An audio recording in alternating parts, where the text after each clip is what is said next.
wafdi uu hogaaminayo wasiirka wasaaradda horumarinta kheyraadka biyaha ee Somaliland Mudane Cali Xasan Maxamed Cali Mareexaan ayaa maanta safar shaqo ku soo gaadhay magaalada Boorama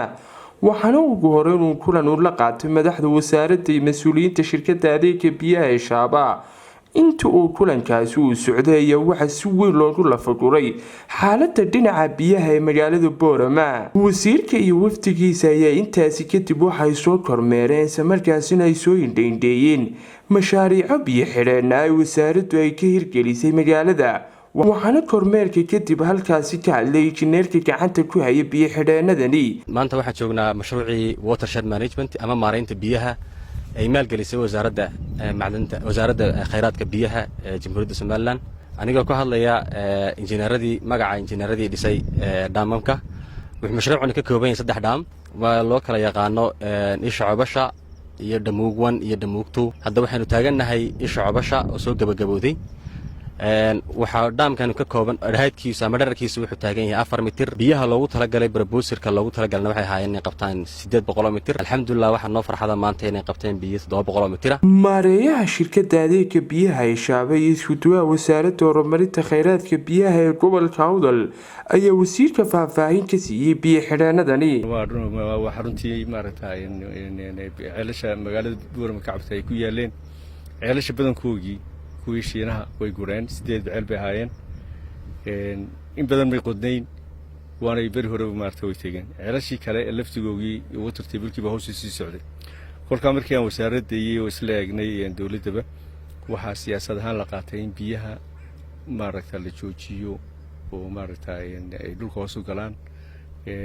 mashruucan ana ka kooba mashruucan waxa 100% maalgelisay wasaaradda magaranaysa kheyraadka biyaha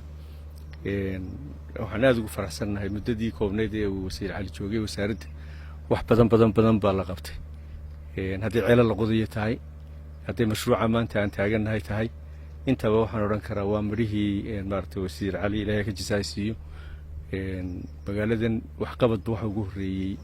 maartay waqtiga imika uu wasaaradda yimiday ayaa ugu horeeyay wax qabad la taaban karo ceelasha waxaan maleynayaa inta uu joogay imika 4 way marayaan iyo kii shanaad imika socda ومشروع عننا ما قرنا يساعد مشروع قوينا رجال مقالة سوء عليا أنا ومركب وراء وحنا سلاحين كله بيها اسمها جدات كابا قادي هذا وين كارك يدي بيه كونه إلا كونه بارت أساسي وشوجان. تعرض وسير سلا ما رياش كده شعب الشيء بيها مقالة البور ما وحبي بعد كقبطي يدا سلا ما ريه الشيء أنت لا شفتي إلى عفر عيل أتكسو كردسي وحكلو ينجفته بدهان قبلك إن إلى دور يتبن عيل oo cusub lagu soo kordhiyay gobolka waa wax qabad aad iyo aad weyn waxa kale oo xusuustaa wasaaradda wasiir markaad loo timid inaad tiri in ceelan qodno 200 kun ku qodno oo dhulkana uu jiro muxuu ahaa 200 mitir halka aynu kala soo baxno oo kharash iyo shidaal badan iyo aan ku soo saarno xoog waxa ka faa'iido badan in biyaha la qabto biyaha dusha in la qabto si uu ceelashu soo celiyo taasi waad ka dhabaysay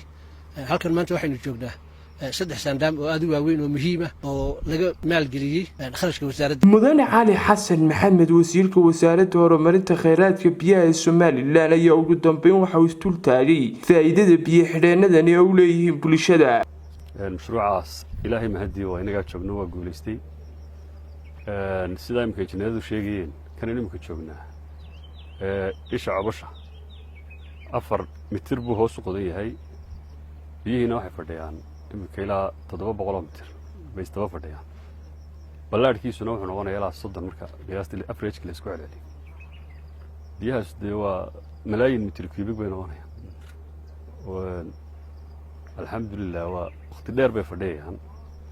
sida imika injineeradu noo sheegeen ceelashii biyahooda ay hoos u dhaceen durbo sare u soo kaceen ilaa 13 mitir bay sare u soo kaceen waxaan laga yaabaa inay ka sii bataan oo laga yaabaa maahay waaba muuqataa ilaahay idinkii taas waa guul waana dhammaan waxa lagu qabtay mashaariicdan waxa weeyaan hantidii xukuumadda budgetkii dawladda miisaaniyaddii waana siyaasaddii xukuumadda ee madaxweynuhu ku hogaaminayay ee ahayd dadka in la gaarsiiyo biyo hadday magaalooyinka tahay hadday miyiga tahay مشروعنا قرما انت لو قبتي magaalada biyaheeda waa mashaariic badan baa laga qabtay sanadkii barkii u dambeeyey ama sanadkii u dambeeyey ilaa 5 ceelo baa magaalada biyaheeda lagu soo xoojiyey midna uu socdaa 4 kalena way shaqeeyaan ceelasha kale ee gobolka laga qabtayna sida ay suduur sheegay way badan yihiin dhowr iyo 10 ceel bay gaadhayaan